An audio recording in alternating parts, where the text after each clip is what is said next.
Welcome back to the Worship Lounge. I'm Scott Denman, rector of St. John's Episcopal Church in Oakland, California. And once again, it is my privilege to welcome back to the Reverend Dr. Kwazi Thornell for part two of our conversation with him about Black Lives Matter, about racism, about white privilege, about the variety of things that we could discuss at this time. So thank you for taking the time once again, Kwazi. Well, I'm glad to be with you and to continue this conversation. I'm praying on it that I will be helpful. You already have. And I guess the main question here that I want to start with is, in your sense, how can whites, in particular white congregations, really function as allies to the African American community, especially for a church like St. John's, which is in a predominantly white area of town and tends to be mostly white in its complexion. Um, Mm-hmm. what would your advice be to us to become allies? Well, obviously, Scott, that's a question that a lot of people are asking. Whites are asking their African American co-workers or friends. So it's a very important question. I'd like to begin in terms of responding to that is to speak a little bit about the Old Testament and why the book of Exodus is so important to African Americans. Um, when we think of that importance, we think it's because of the movement out of slavery into freedom. That Moses was able to move out of the structure of Pharaoh and slavery into the promised land, and then move on towards actually going into the promised land after 40 years. So that's why that story is so important to African Americans. But there's another aspect of why it is so important, and the other aspect is that you see a struggle for power between Pharaoh and God, and how God is going to influence Pharaoh through power, his power, to ultimately let the people go.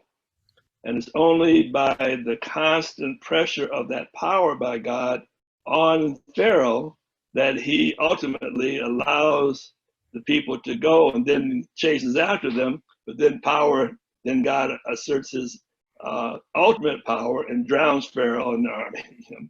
So we see that. What I'm alluding to in relationship to your question is, for me, I think the most important thing is to change the power dynamics that exist within America that allows racism to continue, discrimination to continue. The police officer who had his neck on George Floyd for 8 minutes and 46 seconds was only able to do that because he had the power to do that. He could release him at any time he wanted to, but because he had that power given to him by whatever authority he thought he had, he was able to continue to hold his knee on Floyd's neck until he decided it was okay to let go.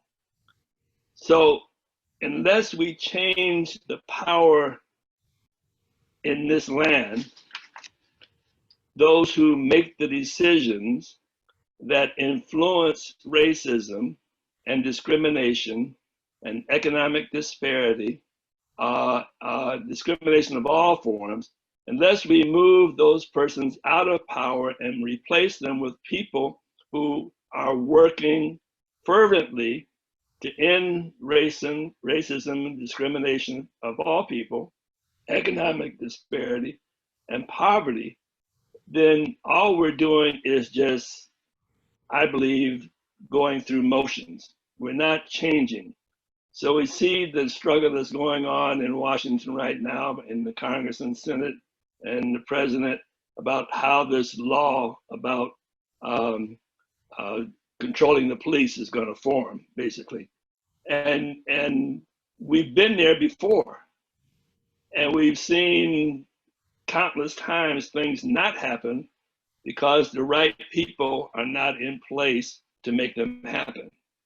So if we don't take advantage of the election in November by changing the power dynamics, replacing those people from the top to the bottom who control the systems, control the police, control the economic systems, then we're just going to be discussing things and trying to make each other feel good, but not accomplish anything that's going to have any lasting change. So when I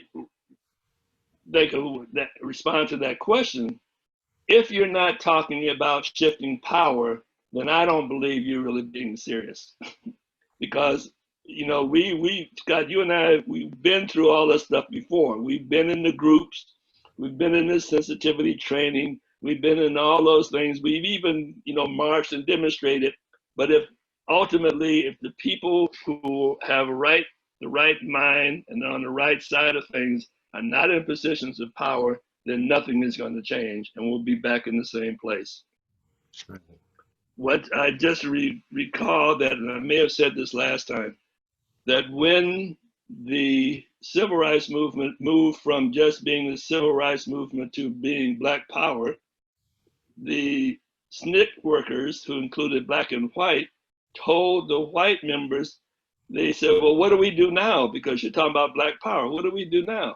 And they said, go back home to your communities and work within your white communities to change the dynamics in those communities. And most of them didn't do that. It wasn't romantic enough. It wasn't glorious enough. Some did go into SDS and various radical movements, the Weathermen and so forth, but most just went back and continued their lives as they lived before they became civil rights workers. Okay. And that's what I'm afraid. It doesn't look like that to me now because these demonstrations have been so sustained. It looks like a different time, but we still got to get to November. Yeah. And so the churches, I think all churches should be actively working to get out the vote and to educate people, to provide transportation, to do whatever they can to get people out to the polls and to vote. Right. Thank that's you. My long. No,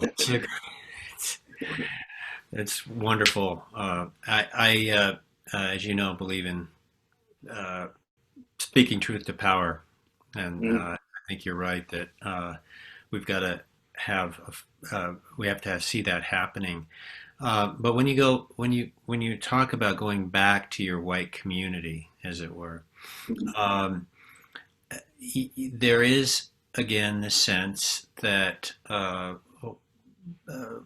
probably, I don't know for sure, but the majority of white people do not see themselves as racist. There's sort of a shaking of the head and wow, that is awful, what's happening. Well, there's also a deepening awareness that we are kind of like fish as white people in water, being accused of being wet. And we're saying, what's water?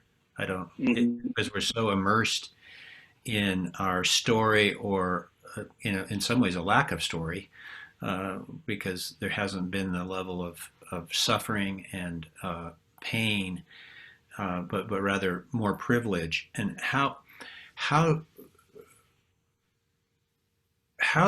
do you see the white community getting in touch with that? I mean, what kinds of questions should we be asking? How do we deepen our awareness of those things which may not be violent in nature initially, but do create a silence which allows for the violence, if you will. Right. Uh, Again, like I did last week, I highly recommend Ibram Kendi's book, How to Get Anti-Racist, Hmm. because it responds to the exact question that you're raising. Most people um, would say, I'm not a racist. Okay, you're not a racist. But what are you doing to become an anti-racist? What are you doing to actively work against racism? And so, sorry. Um, so that's the question. You're not a racist, but what are you doing to work actively against racism? Uh, um, if you look at what the community that you're involved in, what is your circle that you exist in? Is it multiracial? Is it diverse, or is it all? Is it always all white? Your family, your community where you live, your work community, your church community. So if it is all one thing, one race, one ethnicity, then you're probably not going to get a lot of honest dialogue, hard questions taking place, Hmm. uh, and getting those challenges to opinions. So people can say, okay, I'm not a racist, and then they let go because they don't feel like they have anything to work on. But if you say, okay, you're not a racist, but what are you doing to work against racism? Then that's a whole other question. And we have to actively work against it. So we have to create the opportunities for people to, one, really talk about, well, why is it that your group, your church is only white? Or why is it that your community is only white? Or why is it you only work and your social groups are only white? And you don't desire to have any mixture and get any other opinions, um, and raise that hard question. Um, I think that we also have to look within in how do we perpetuate images within our communities. So I remember, for example, going to one of the general conventions and going to a Christian education booth. You know how they have a whole assembly room with people selling products, church products, and looking at the children's books, right? And a lot of the Christian children's books reflected little white kids talking to a white Jesus, and that's all. And I asked the person, is this the picture of God's kingdom that you're perpetuating? You know, white Jesus talking to little white children, and that's it. That's not God's world. Obviously, that's not God's. So why are you producing a book that says this false picture of what God's world about? We have to ask those questions. That's being an anti-racist, to ask the hard questions. Likewise, and you know, I did this in my own church, St. Augustine's, when I was there. We have to raise the question, why do we have an image of a white Jesus within our church when we know historically, culturally, that is incorrect? But yet, out of the early 1900s, when that picture and those images were developed, that showed either a blonde haired, blue eyed Jesus or a Jesus that did not look Aramaic at all, we accepted that and we put it in the church. And so our children and their faithful people say, this is how Jesus looks. So we accept that. But historically, and it's just not true. So we're perpetuating a history that's not true. Again, asking the hard questions. And if we do have that image and we don't want to perpetuate, what are we going to do about it?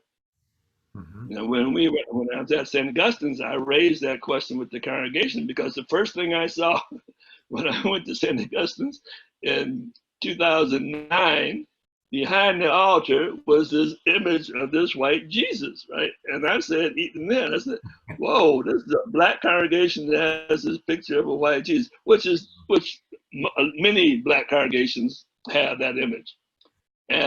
But I didn't do anything about it because I wasn't in a position to do anything about it until 2017, I guess, 2018, when I went to a conference and Byron Russian raised those historic questions.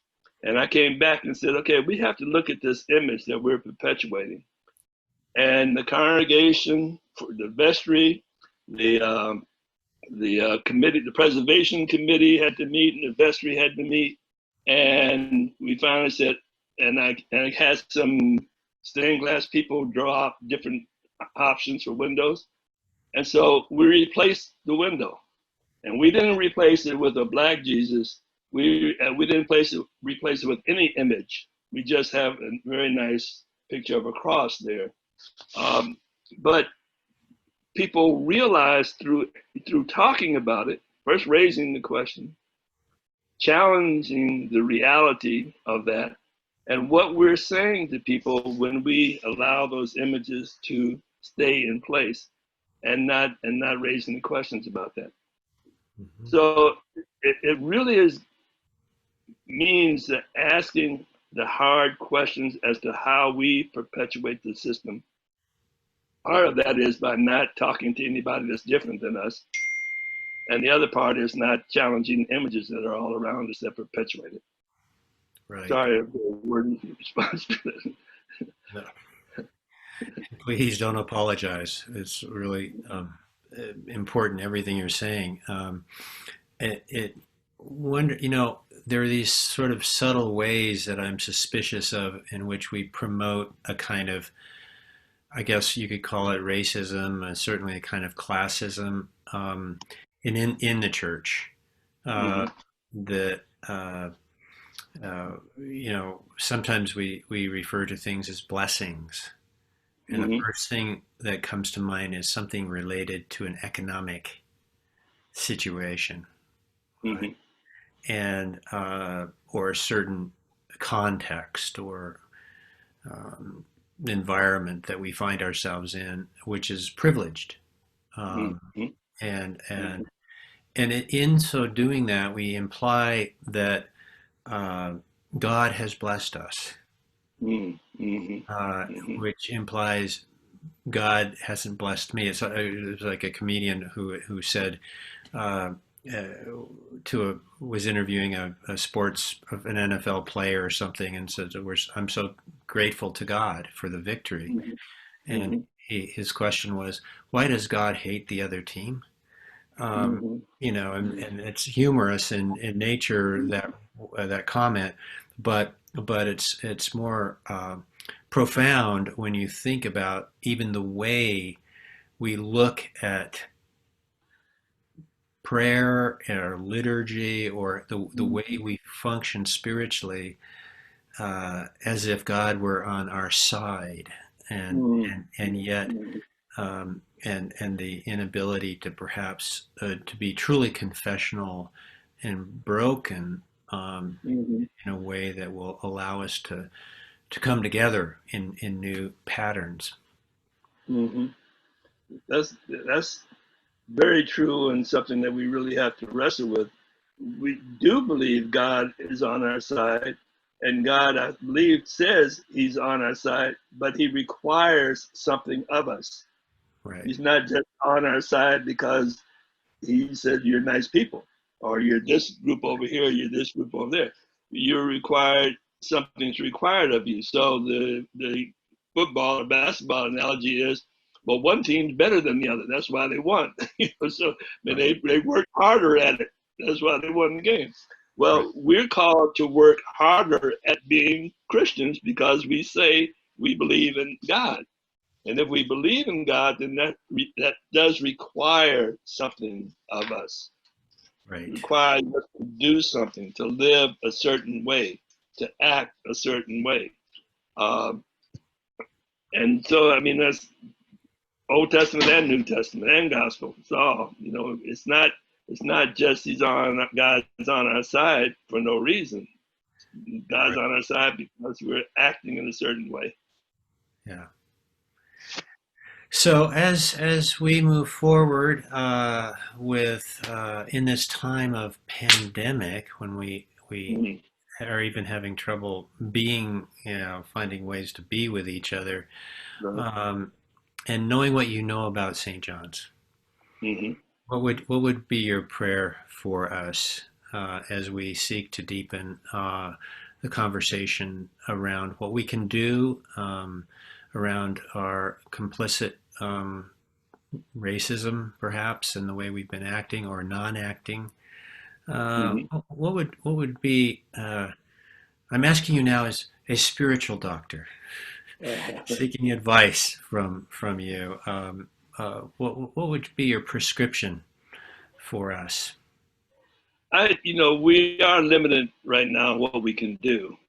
Um, um, we can't physically gather together, uh, but we can do Zoom, and it's become, except for today, usually works very well. And I would invite you because Scott, you are one of, if not the only person that I knew in that diocese who was willing to ask the tough social questions and to act on them. I can't right offhand know of any other clergy that I had met that actually wanted to do something, in terms of Episcopal clergy, and was willing to go out in the streets or whatever. So I would invite you to consider inviting other congregations that are diverse to join with St. John's in the discussion, because I want that. I would want that dynamic to have people raise the hard questions and then have people to actually have to think about them and respond to them. So, you go to the Latino congregation or the Asian congregations or St. Augustine's or, St. Cyprian's. I don't know how many people are left there now, but invite them and and say, this is a diocesan experience. Join us in these hard discussions and asking these hard questions. How do we move from, we say we're not racist, how do we move from that to being anti-racist and actively work to change the paradigm that exists, that if we don't actively work, it's not going to change.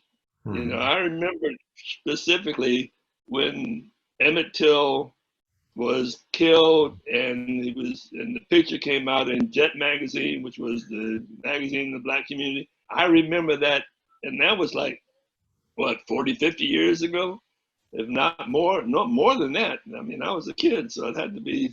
I'm getting old, so I can't remember, but it was over 60 years ago, let's say. Hmm. Yeah, I think it was probably over 60 years ago. And I remember that. And now we're talking about two lynchings in California. It's 2020. And we're Hmm. talking about young men who, one is selling loose cigarettes. He gets killed by a chokehold. One is maybe passing a bad counterfeit $20 bill. Nobody knows if it was counterfeit or where he even got it from. Maybe he didn't even know it was counterfeit. But yet he ended up being killed, George Floyd, right? Young man in Atlanta, drunk, in the driveway. Did he have to be killed because he ran away? How could he just let him run away? He's not hurting anybody, not doing anything. He doesn't have any weapons. He's drunk. So what is the value of life? What is the value of human life? And if we don't really take advantage of this opportunity that we're in right now, when so many people are outraged, not only in the United States, but around the world, we don't take advantage of this, we're just going to be back in the same place in the Hmm. future. So, what I would say, that long answer, is to open up your study group so that it's not just limited to the congregation. A little more work, a little more effort, but I think in the end, it would be much more productive. Well, that's wonderful advice, and I am so appreciative of you and the impact that you have had on my life and the openness with which you have entered into conversation with me and with so many others at St. John's. And we look forward to whatever evolves out of this. We are going to take your advice and move forward in the coming weeks, and we will include you Well, thank you. in that I would look conversation. forward to that. Uh, Thank you so much again for joining us this week. Let me And put a plug in for Marcus's bookstore. I think it's on Martin Luther King Boulevard in Oakland. okay, It's one of the oldest black bookstores, if not the oldest black bookstore in the Bay Area, and they have had a huge increase of people coming to the store to buy books. Uh, and you probably get Ibram's book there. But Excellent. yeah, on Martin Luther King, Marcus Bookstore, good place to go to. Thank you for that. We'll do that as Okay. well. All right. Okay. All right. Well, Well, you God, continue to keep up. stay safe and sane, and keep that voice of yours unmuted in this world. All right. Thank you. Thank you for the opportunity. God God bless. God bless you.